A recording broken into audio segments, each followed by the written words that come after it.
Si quieres mejorar el rendimiento escolar y deportivo de tus hijos, dale Implexin. Implexin es un multivitamínico y estimulante del apetito. Implexin, el multivitamínico de Laboratorios Amerifarma. Bien, vamos a iniciar el programa analizando la relación del salario con sus determinantes. Y vamos a ver cuál será el producto de la negociación entre patronos y sindicalistas. Una negociación que lleva ya alrededor de 5 meses. Pues bien, hace 2 años, es decir, el último año en que se realizó una negociación, que fue el año 2013, ahí muchas personas, específicamente por el lado de los sindicatos, decían que el incremento del salario iba a ser alrededor de 30%. Eso era lo que ellos estaban requiriendo. Y querían un incremento del salario general de 30%. Los empresarios estaban ofertando 5%. Y en ese momento, Tecnopol, acá, señaló que el incremento del salario iba a ser de alrededor de 15%. Y esto por el hecho de que se hizo el cálculo de cuál había sido la inflación en ese periodo, la inflación acumulada de los 2 años anteriores, es decir, 2011-2013, que era alrededor del 9%, más un incremento de la productividad, alrededor de 3 puntos porcentuales, llevaba la variación de lo que pudo haber sido el incremento del salario en ese momento de 12%. Y yo señalaba, en el proceso de negociación, los empresarios iban a flexibilizar 2 o 3 puntos adicionales. Pues bien, eso me llevaba a un cálculo de 15%. 15% de incremento del salario, y dije no del salario general, porque la legislación dominicana no puede establecer un incremento del salario general, porque un incremento del salario general puede desembocar en un aumento significativo de la tasa de desempleo. En consecuencia, señalé que lo único que podía ajustarse era el salario mínimo, no como los sindicalistas estaban señalando. Entonces dije que el incremento del salario iba a quedar en alrededor del 15%, no el 30% que estaban solicitando los sindicalistas, no el 5% que estaban ofertando los patronos. Pues bien, ¿cuál fue el dato? En el año 2013, julio del 2013, ¿cuál fue la variación del salario mínimo en términos nominales? 14%. La mejor predicción que se hizo en ese momento la hizo Tecnopol. 14% y nosotros señalamos que iba a ser 15% porque señalamos que podría ser 12% más 2 a 3 puntos porcentuales y ahí dijimos que iba a ser 15%. Es decir, que está dentro del rango de lo que señalábamos que iba a ser el ajuste, que es de alrededor de 14 al 15, fue 14 al final. Bien, este año, una negociación. ¿Qué quieren los sindicalistas? Los sindicalistas inicialmente estaban solicitando 30%. 30% solicitaban los sindicalistas y los empresarios se limitaban a decir que lo que querían era modificar la escala para ser considerado una pequeña empresa, una mediana empresa, una gran empresa y en consecuencia fijar lo que es el salario mínimo. Pero no habían colocado todavía lo que es su propuesta. Bien, nosotros la semana pasada escribimos un artículo. Bueno, esta semana escribimos un artículo donde señalamos cuál iba a ser el incremento.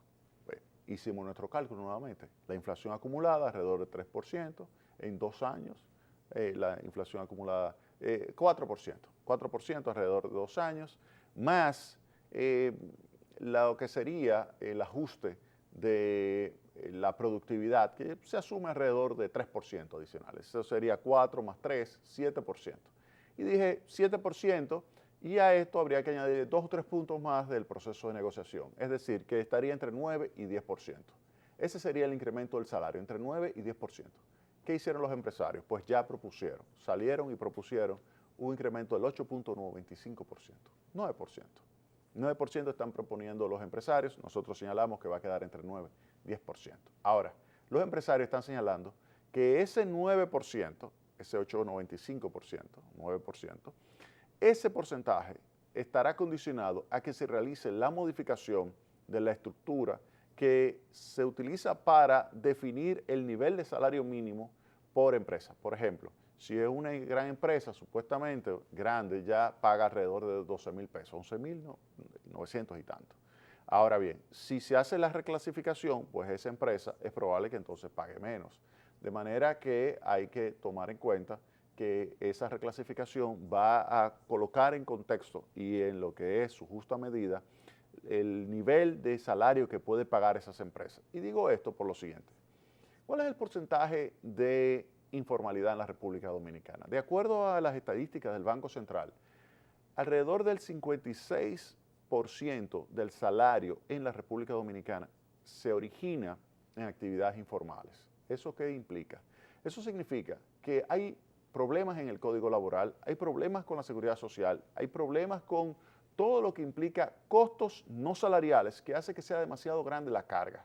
Si a esto le añadimos un salario mínimo muy alto, pues las empresas, principalmente las pequeñas, preferirán tener acuerdos con los empleados que no sean acuerdos donde haya un contrato formal, sino simplemente un acuerdo donde, bueno, tú trabajas estos 5 días, yo no voy a pagarte ni seguridad social, no te voy a pagar absolutamente nada, simplemente te doy tu salario y ya.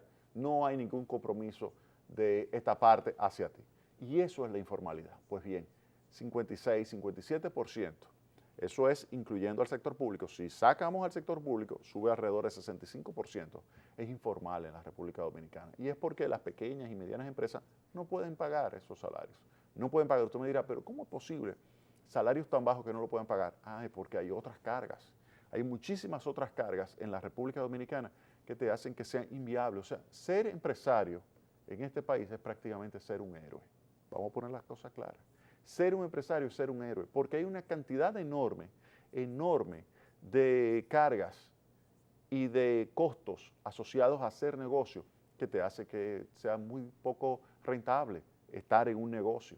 Muchísimas empresas pequeñas, estoy hablando de la pequeña empresa, estoy hablando de la mediana empresa, no estoy hablando de una gran empresa que tiene un gran poder de dominio en un mercado, que tiene ya una gran cantidad de bienes o servicios que suple y que es altamente competitiva. No, estoy hablando de la pequeña empresa, estoy hablando de aquel que es un emprendedor que decide colocar todo lo que es su ahorro de su familia y en una pequeña empresa y contrata a 2 o 3 personas. Yo tengo un amigo que me dijo, mira Jaime, todo iba bien mientras yo era mi propio empleado. Tan pronto yo comencé a contratar personas, ahí se generaron problemas con la seguridad social, problemas con el código de trabajo, problemas con que la persona se me enfermaba, problemas con que, y me hizo una lista larga de críticas que dice, mira, no es viable, esto no es viable, y tuvo que cerrar la empresa. Y volvió entonces a lo que es para él el tamaño óptimo de su empresa, que es el mismo.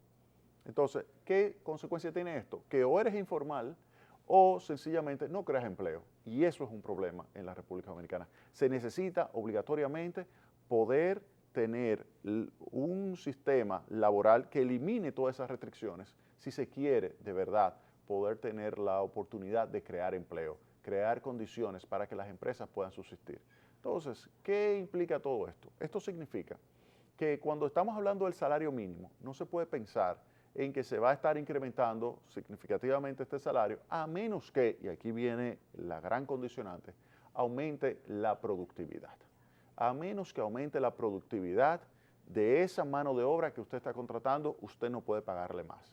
Usted me dirá, pero hay algunos estudios que revelan que se ha incrementado la productividad y sin embargo el salario no ha aumentado. Bueno, hay que ver cómo estamos midiendo esa productividad y cómo la estamos distribuyendo. Estamos calculando, por ejemplo, no la productividad laboral, sino la productividad media, que es la productividad, el valor agregado total, que implica creación de lo que es el valor agregado que va a recibir la empresa, el valor agregado que recibe el trabajador dividido entre la cantidad total de empleados. Y dice, eso es lo que ha estado aumentando. Ahora, la pregunta es, ¿eso mide realmente lo que es la productividad a nivel micro de ese trabajador?